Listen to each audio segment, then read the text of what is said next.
అంటే వైష్ణవి జనరల్‌గా తెలుగు అమ్మాయి అనంగానే బేసిక్‌గా ఆఫర్స్ గురించి మొన్న ఎస్‌కేఎన్ గారు ఒకటి మాట్లాడడం జరిగింది. సో, అది మీ దాకా ఏమన్నా వచ్చిందా? మీ గురించే అని చాలామంది అనుకున్నారు.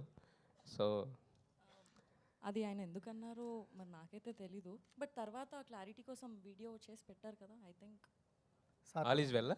యాహ్! సిద్ధు గారు అంటే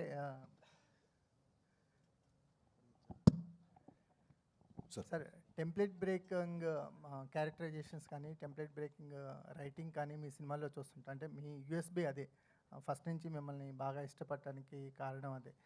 ఈ విషయానికి జాక్ విషయానికి వచ్చేసరికల్లా టెంప్లెట్ బ్రేకింగ్ ఏం జరిగింది? ఏం జరగలేదండి. టెంప్లెట్లోనే ఉంటుందా? టెంప్లెట్లో ఉంటుంది సినిమా, కానీ it is that film that every one can watch. మీరు ఎలా అట్రాక్ట్ అయ్యారు? అంటే మీకు యూజువల్గా ఉండే స్టోరీస్ కంటే కొంచెం ఆ క్యారెక్టరైజేషన్ అండి నాకు అదే చాలా ఇంట్రెస్టింగ్ అనిపించింది. అంటే ఒక పని చేయడం ఇంపార్టెంట్, కానీ ఆ పని ఎలా చేయడం అనేది కూడా చాలా ఇంపార్టెంట్. ఎందుకంటే మనకు ఒక పద్ధతి ఉంటుంది, మనకి ఇన్స్టింక్ట్ ఒకటి చెప్తూ ఉంటుంది, ఓకే ఇది ఇలా చేయాలి, ఇది ఇలా చేస్తే వర్కౌట్ అవుతుందని. బట్ ప్రపంచం అంతా అది అలాగా ఇలా చేయాలని చెప్తూ ఉంటారు. సో ఆ క్యారెక్టరైజేషన్ చాలా ఇంపార్టెంట్. మీకు చేంజ్ ఓవర్ ఎంత చేంజ్ ఓవర్గా ఉంటుంది క్యారెక్టర్? యాక్చువల్లీ నాకు చేంజ్ ఓవర్ కన్నా కూడా నాకు రెస్పాన్సిబిలిటీ తక్కువ ఉంది సార్ ఈ సినిమాలో. ఎందుకంటే భాస్కర్ గారు రైటింగ్ అండ్ ఆయన story is the major highlight of the film. నేను ఒక క్యారెక్టర్ని ఈ సినిమాలో. టిల్లుకున్నంత రెస్పాన్సిబిలిటీ నాకు లేదు. ఎందుకంటే టిల్లు ఏంటంటే ఉండదు, వాడి నుంచి నవ్విస్తాడు చూడండి అన్నట్టు ఉంటుంది. సో అది నాకు చాలా స్ట్రెస్. 1 hour 45 minutes నేను నవ్వించాలనే స్ట్రెస్ నాకు ఉండింది.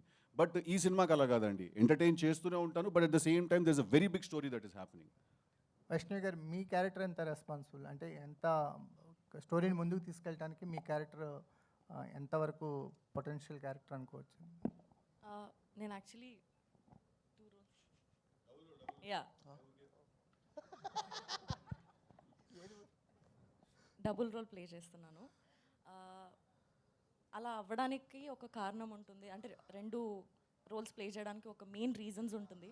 ఆ రీజన్ చాలా ఎంటర్టైనింగ్గా, చాలా ఇంట్రెస్టింగ్గా ఉంటుంది. అదే మొత్తం సినిమాలో ఎక్కువ స్పేస్ అండ్ ఇంట్రెస్టింగ్గా ఉంటుంది. వైష్ణవి గారు, నేను వెంకట్ ఇంటివి అండి. బేబీ తర్వాత మీరు నెక్స్ట్ మూవీ చేశారు, అది అంత సక్సెస్ కాలేదు. సో దీనిపైన ఎలాంటి కేర్ తీసుకున్నారు? అంటే ఒక హీరోయిన్కి నెక్స్ట్ ఒక ఫ్లాప్ పడ్డదంటే మళ్ళీ అవకాశాలు రావడం చాలా కష్టం కదా. సో దీన్ని ఎలా చూస్ చేసుకున్నారు? సార్ అంటే సినిమా సక్సెస్ కాకపోవడం అది అంటే నేను అంత ఆలోచించే మెచ్యూరిటీ అంటే ఎక్స్పీరియన్స్ లేదు సార్ ఇంకా నాకు. బేబీలో నేను క్యారెక్టర్ వరకు చూశాను, ఆ సెకండ్ సినిమాలో కూడా క్యారెక్టర్ వరకు చూశాను. అది నాకు చాలా ఇంట్రెస్టింగ్గా, చాలా స్కోప్ ఉన్నట్టుగా అనిపించింది. ఇందులో కూడా నేను అదే చూశాను, నా క్యారెక్టర్ చాలా ఇంట్రెస్టింగ్గా, చాలా స్కోప్ ఉంది అండ్ పర్ఫామ్ చేయడానికి నాకు చాలా ఎక్సైటింగ్ అనిపించింది. సో నేను మోస్ట్లీ క్యారెక్టర్ పైనే నేను సెట్ అవుతానా, నన్ను నేను చూసుకోగలుగుతానా అండ్ నేను బాగా చేయగలుగుతాను అన్న దానిపైనే ఫోకస్ సార్.